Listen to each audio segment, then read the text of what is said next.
those.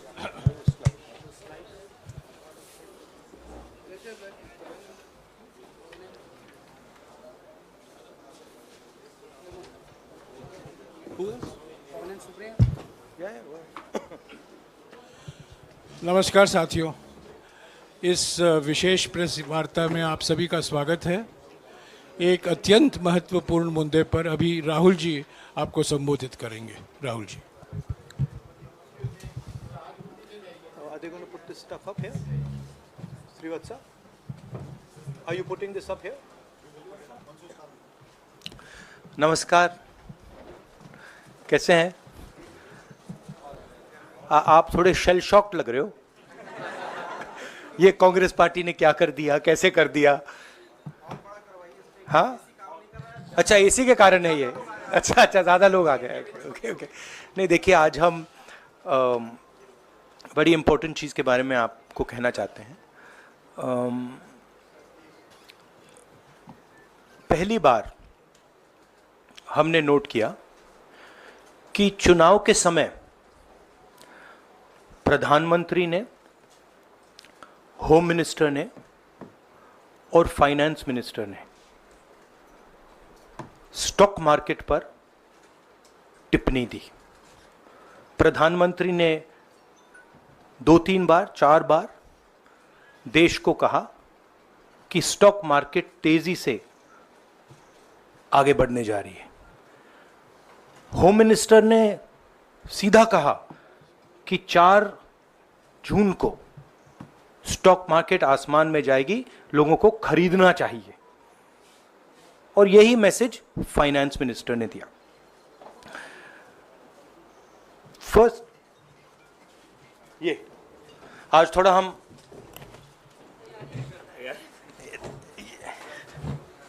तो ये chronology है।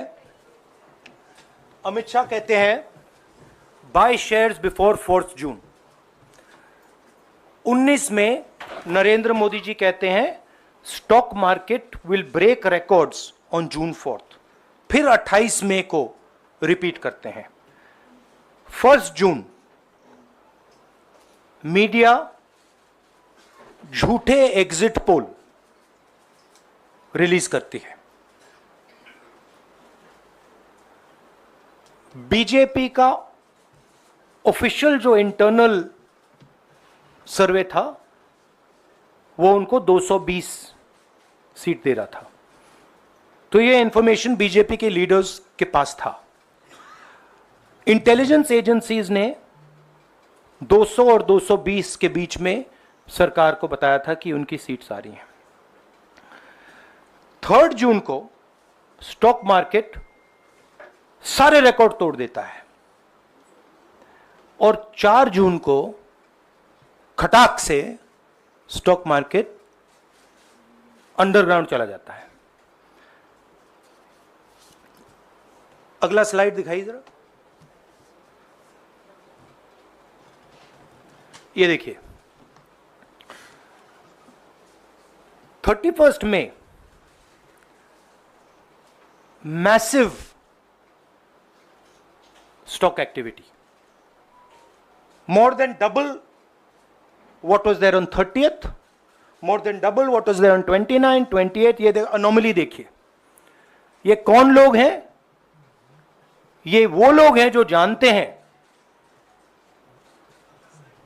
कि कोई ना कोई घपला हो रहा है।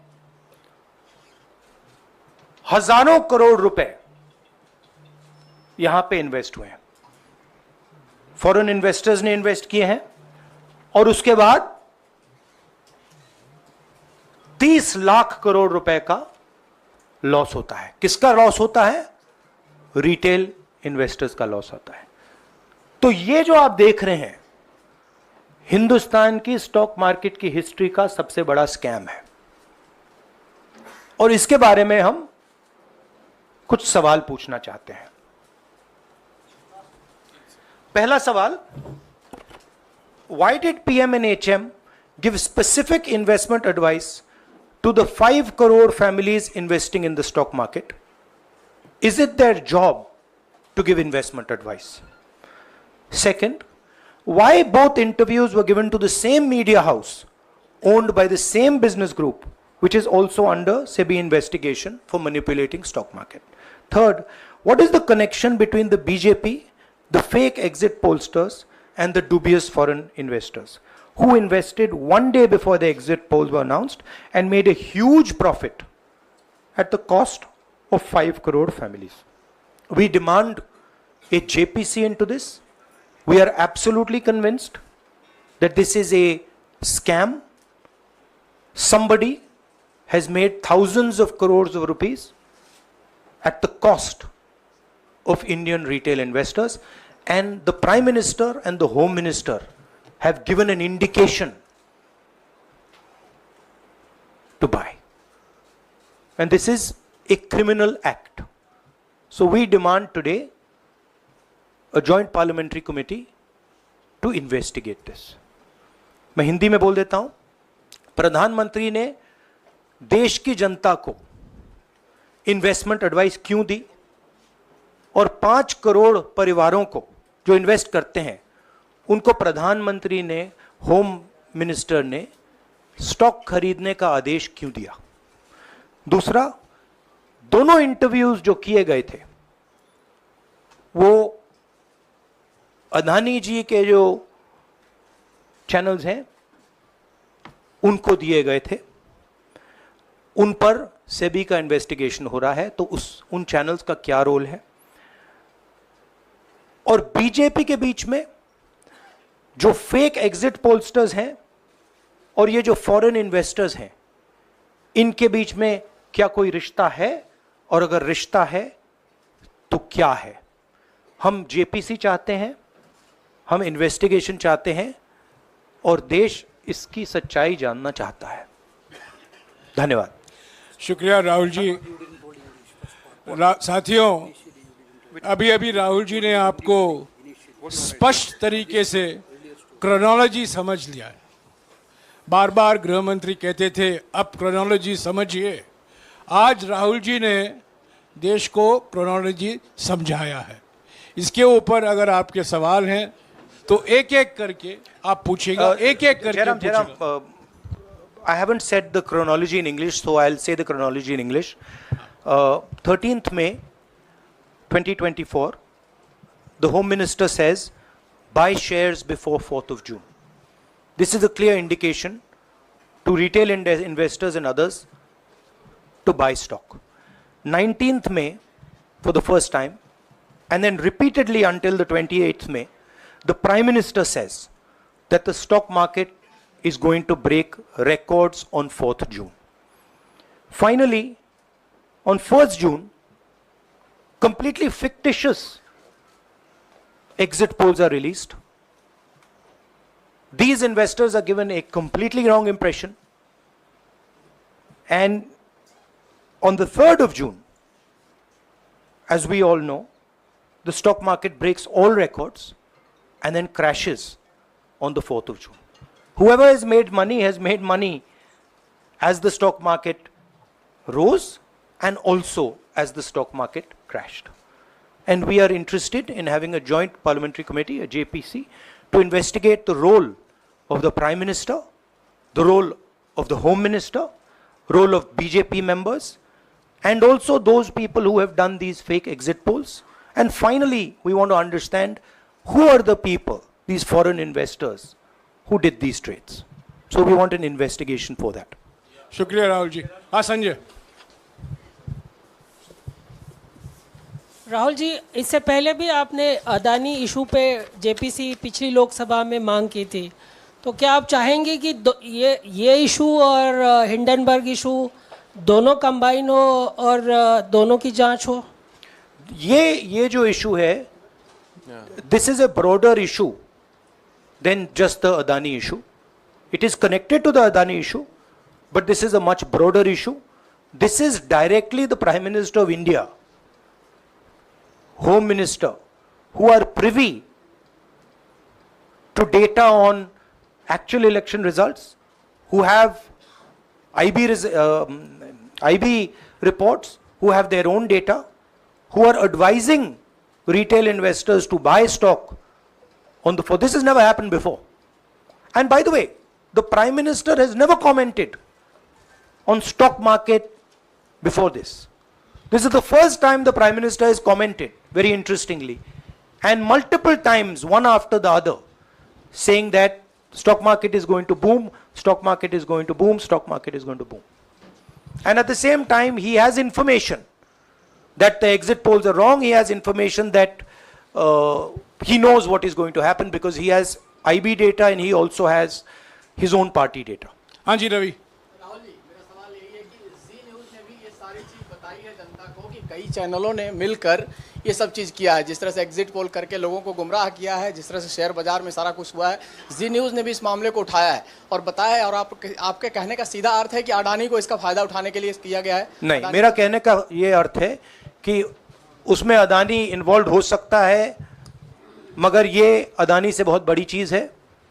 इसमें बीजेपी के सबसे बड़े नेताओं ने कहा है, रिटेल इन्वेस्टर्स को मैसेज दिया है कि आपको स्टॉक खरीदना चाहिए। उनके पास इंफॉर्मेशन थी कि एग्जिट पोल्स गलत हैं, उनके पास इंफॉर्मेशन थी कि बीजेपी को फुल मेजॉरिटी नहीं मिलने वाली है, और वो जानते थे 3 जून को और 4 जून को क्या होने वाला है। कितने का 30 लाख, कितना 30 लाख करोड़ का नुकसान हुआ है? कितने का? 30 लाख करोड़ रुपए का नुकसान हुआ है और हजारों लाखों करोड़ रुपए का चुने हुए लोगों को फायदा हुआ है। और हम इंक्वायरी चाहते हैं प्रधानमंत्री पर, होम मिनिस्टर पर, जिन्होंने एग्जिट पोल किया उन पर, और ये जो फॉरेन इन्वेस्टर्स हैं उन पर। हाँ शेमिन।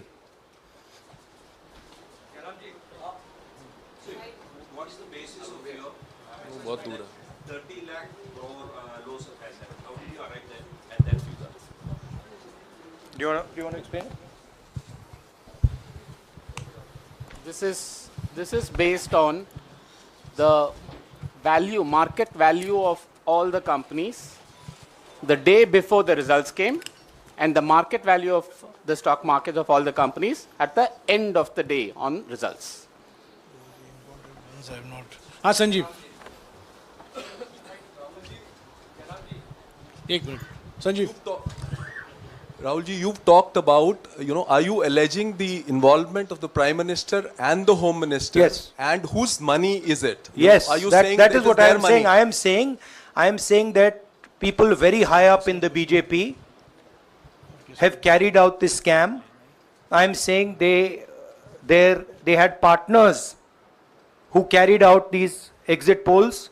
We would like to know if these exit polls were actually carried out, if people were actually sent out, and we'd also like to know the methodology of these polls.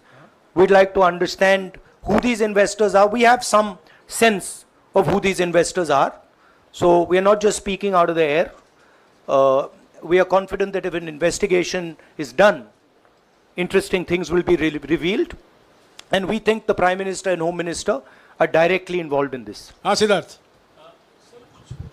Companies की भी आपको लगता है जांच होनी चाहिए जिनके share बहुत अप गए, जिनके सबसे ज्यादा शेयर खरीदे गए और जिनके शेयर उसके बाद में बीच में बेचे भी गए, तो उन कंपनीज का भी को भी इस दायरे में आना चाहिए, आपको लगता है? हमारा कहना है कि यहाँ पे बड़ा क्लियर है कि स्कैम हुआ है।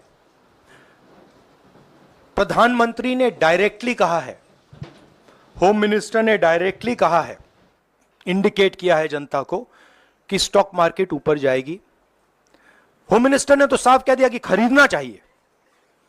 और जब प्राइम मिनिस्टर और होम मिनिस्टर और फाइनेंस मिनिस्टर ऐसी बात करते हैं तो उसका रिएक्शन आता है, लोग उसको बिलीव करते हैं।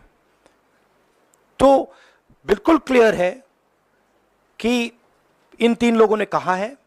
यह भी क्लियर है कि इनको मालूम था कि रिजल्ट 400 का नहीं है, 300 का भी नहीं है। तो ये हम पता लगाना चाहते हैं, उसमें आप जो कह रहे हो वो भी शामिल है।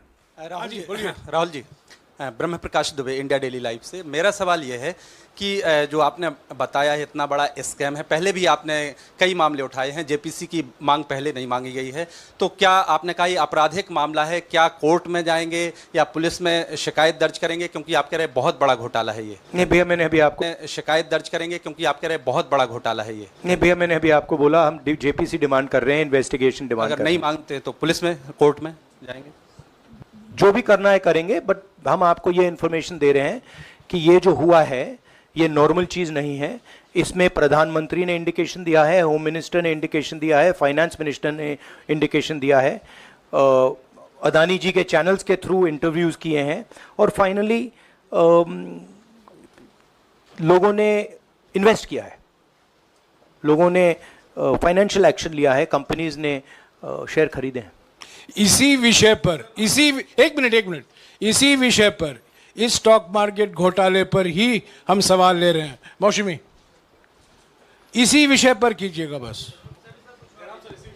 एक मिनट, आ रहा हूँ यार, एक मिनट। राहुल जी, एक करके आ रहा हूँ यार।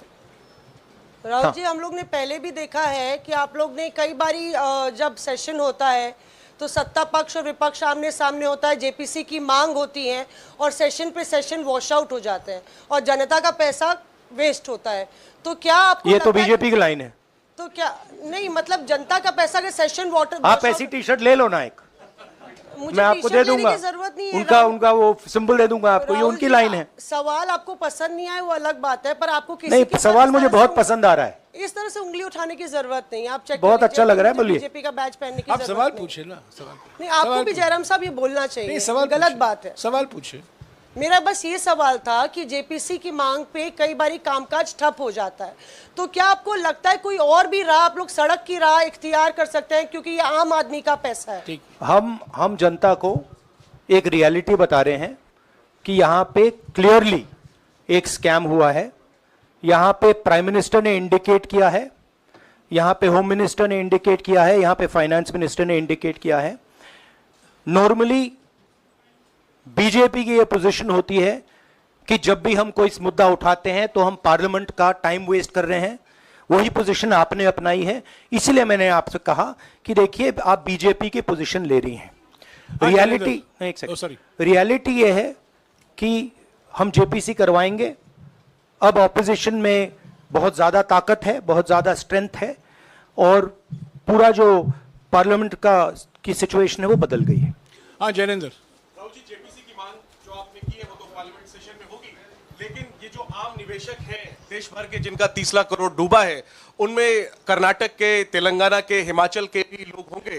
तीनों राज्यों में आपकी सरकार है, क्या राज्य की जो जांच एजेंसी है उसके जरिए आप जो उन राज्यों के निवेशकों का कम से कम पैसा डूबा है, ये जो आप पूरे नेक्सस की बात आप कर रहे हैं, गुमराह करने की बात कर रहे हैं, क्या वहां से कोई कार्रवाई की हम उम्मीद कर सकते हैं? सोचा जा सकता है, बट ऐसी चीज के लिए शायद जेपीसी सही औजार होगा।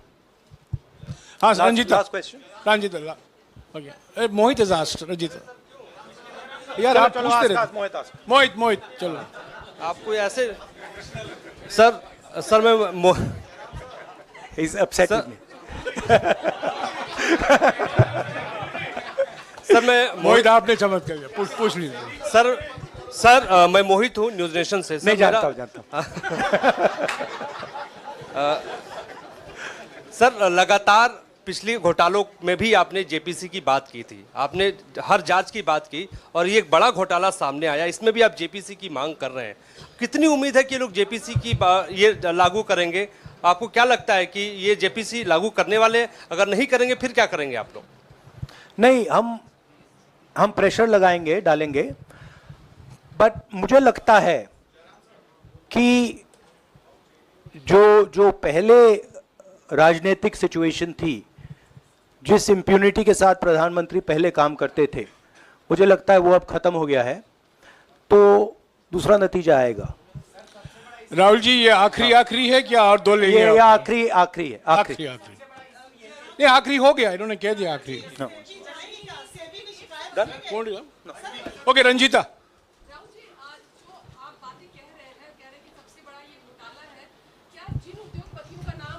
हमेशा लेते रहे हैं, चुनावी जो रैलियां रही हैं उसमें भी और उसके बाद भी।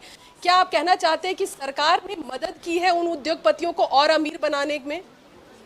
नहीं, मैं कह रहा हूं, मैं सिर्फ सरकार की बात नहीं कर रहा हूं, मैं दो इंडिविजुअल्स की बात कर रहा हूं। प्रधानमंत्री ने और हिंदुस्तान के सब रिटेल इन्वेस्टर्स जिनको नुकसान हुआ है, मैं आपसे बोल रहा हूं, आपको यह बात समझ आ जाएगी। आपका पैसा गया है, आपकी कमाई गई है, आपको नुकसान हुआ है, और इसमें करोड़ों युवा हैं जो ईमानदार हैं। तो नरेंद्र मोदी जी ने, अमित शाह जी ने आपको मैसेज दिया कि 4 तारीख को स्टॉक मार्केट आसमान छुएगी, और आपने उन पर भरोसा किया।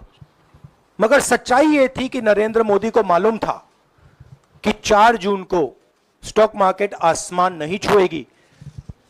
4 जून को स्टॉक मार्केट का जबरदस्त नुकसान होने जा रहा है, क्योंकि उनके पास इंटेलिजेंस की रिपोर्ट थी और बीजेपी का जो इंटरनल असेसमेंट था 220 सीट का, वो उनके हाथ में था। तो मेरा यह सवाल है, और मैं आपसे इन्वेस्टर से कहना चाहता हूं कि आपको जो चोट पहुंची है, जो आपको दर्द हुआ है, वो चोट नरेंद्र मोदी जी और अमित शाह के बयान ने आपको पहुंचाई है। और हजारों करोड़ रुपए किसी ना किसी ने चोरी किए हैं, वो आपके जेब से गए हैं, रिटेल इन्वेस्टर्स के जेब से गए हैं। तो मैं चाहता हूं, आपके लिए बोल रहा हूं, मैं आपके लिए बोल रहा हूं कि इन्वेस्टिगेशन होना चाहिए, पता लगाना चाहिए कि प्रधानमंत्री जी ने, होम मिनिस्टर ने आपको यह गलत इंफॉर्मेशन क्यों दी, और ये कौन लोग हैं, इन्वेस्टर्स जो हैं, फॉरेन इन्वेस्टर्स हैं, जिन्होंने इस दिन फायदा उठाया। ये देखिए ग्राफ है, ये रेड चार्ट जो है, इसको देख लीजिए। ये नॉर्मल ट्रेडिंग है, ये नॉर्मल ट्रेडिंग है, ये ग्रे वाली नॉर्मल ट्रेडिंग है, और ये जो ट्रेडिंग है ये अबनॉर्मल ट्रेडिंग है, ये 2-3 गुना है, और फिर ये हुआ है नुकसान। तो ये नरेंद्र मोदी जी और अमित शाह से मैं पूछ रहा हूं कि आप में इसमें आपका क्या रोल था, और रिटेल इन्वेस्टर्स के लिए पूछ रहा हूं, आपकी मदद के लिए, आपकी मदद करने के लिए पूछ रहा हूं, और इन्वेस्टिगेशन होगा तो आपके लिए होगा। धन्यवाद, शुक्रिया। Thank you.